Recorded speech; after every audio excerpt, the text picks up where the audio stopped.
you can hold the mic closer. Closer. Okay, so I just want to give a bit of introduction on how you are a revered politician in Tamil Nadu. In one of the Asia program, one lady said that if God gives me 3 boons, the first boon I ask for is to become Annamalai as our next Chief Minister. So that is what she prays on a daily basis for you to become the Chief Minister. So I understand the kind of respect you hold in their hearts.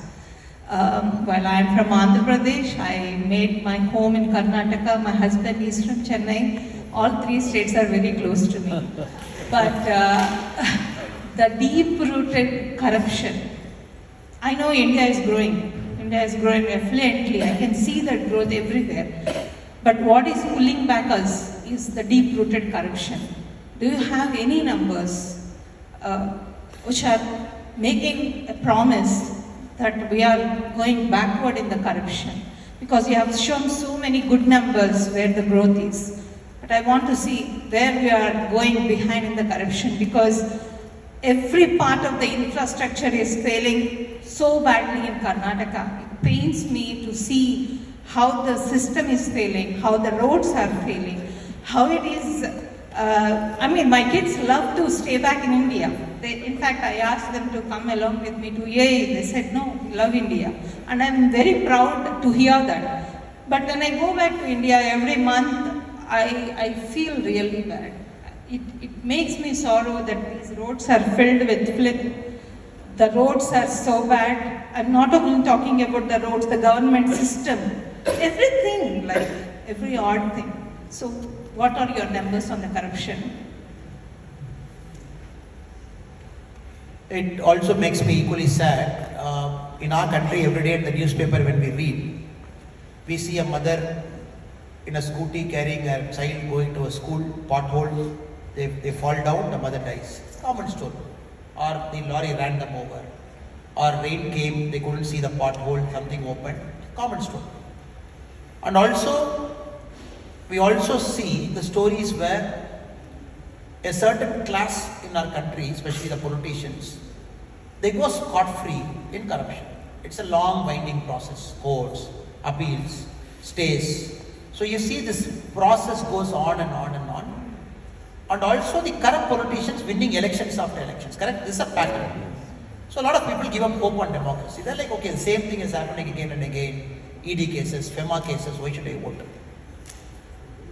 For this the problem, if you do a root cause analysis why it happens, elections in India have become very costly now. It is impossible for a middle class person, a first generation politician, to contest elections and winning is impossible now. It's impossible. So the barrier is so high for educated people to come into politics. It's so high. For an assembly election, 3 lakh people vote. For 1 lakh people, they want to give vote for money, 500,000 rupees. That itself is 20 crore. All kinds of things happen. For an assembly election, it goes up to 30 crore. For a Lok Sabha, it goes up to 50 crore. I think the next 5 years, what we are trying to do is trying to fix this up. Yes, it's a problem. It is a problem for a long, long time. So corruption breeds corruption. What happens? One, the politician, he has invested money, has to take money. So highway tenders, give me 5%. Class A contractor, give me 10%. This contractor, you give me. So what happens? Corruption is breeding corruption. So unless we fix the political model, this corruption route you can never take. Because I'm not talking of individual cases. Overall, it is so bad, especially in economically forward states like Karnataka and Tamil Nadu and Andhra, because there is more money available in the system to flow. So now I hope the increased number of Lok Sabha seats, where the seats will get disturbed a bit, because this seats, the current 543, is from 1971. 1971, we are operating the same constituency. Only the names have changed in between.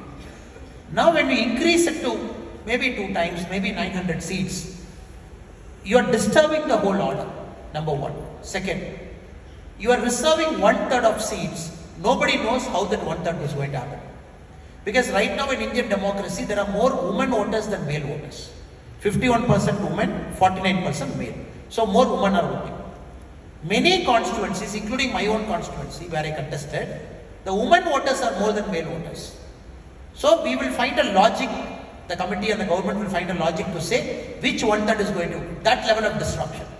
So I am looking this census-based expansion of seats, more women and sisters coming into political arena, disturbance that is going to happen to our Indian political system.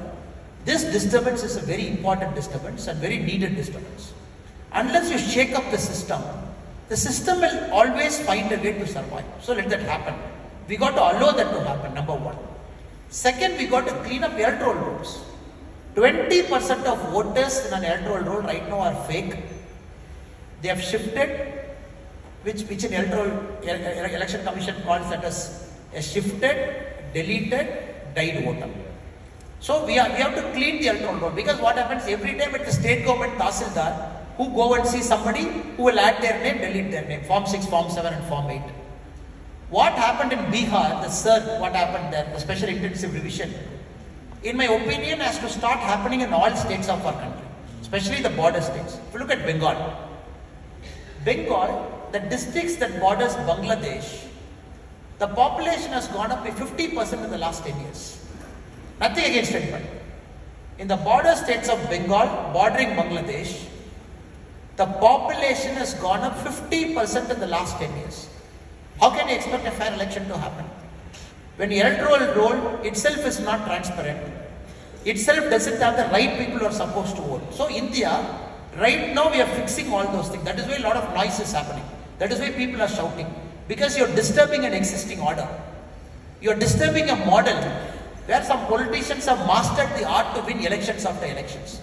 Let us allow that to happen. And also the political parties have to become more accountable. We all have to become more accountable.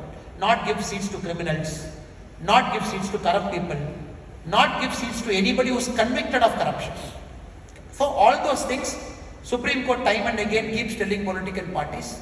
So I am sure next 10 years we are going to do a lot of reforms in political system, fix this whole thing so that young people like you will think about entering politics. Right now you cannot even think about entering politics.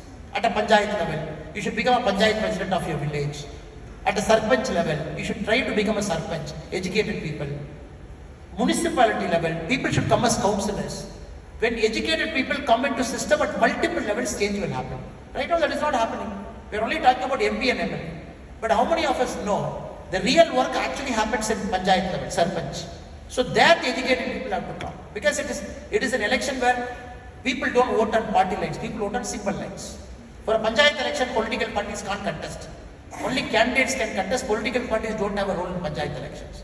So that also we have to fix it so that young people can look at panchayat elections as an option to make a change.